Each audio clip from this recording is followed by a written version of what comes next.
A traditional savings account is an account that you put your money in and it gains low interest rate and you can withdraw or deposit at any time.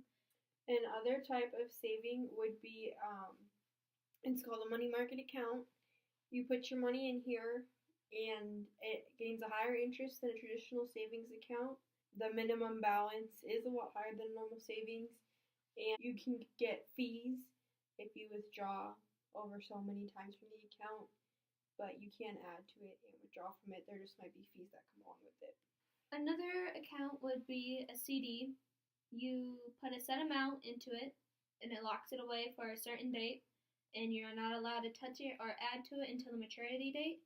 And you have exactly 10 days to decide if you want to take it out or compound it to a next set of days. And the last type of savings would be an investment. And this account, you put your money in there, it is a high risk. You do gain a lot more interest because it has to deal with the market. So, for example, like you can invest in a stock as a type of investment. And so, if the stock market is really good, you'll have high interest. If it's really low, you'll have low interest. You can lose money on this account and it does not compound. And the only account would be the investments. Do not have FDIC insurance. Otherwise, your CD, your money market, and your traditional savings are all FDIC insured. One of the rules we discussed was in our savings section is called the Rule of 72.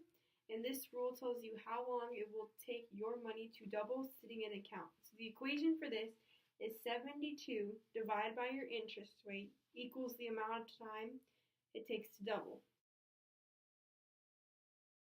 20-30, you put 50% of your income towards cost of living and necessities. You put 20% towards financial goals and 30% towards flexible spending and things that you want.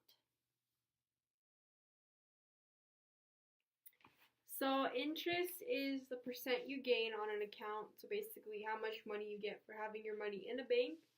And interest compounds on itself. So what that some interest does, not all.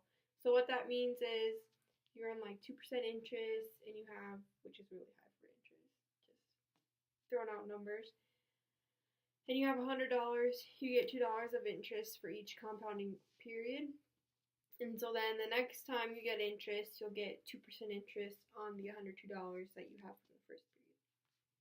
And interest rates do change. Yes. Everyone can be a millionaire. The earlier you start saving, the more money you'll have later in life.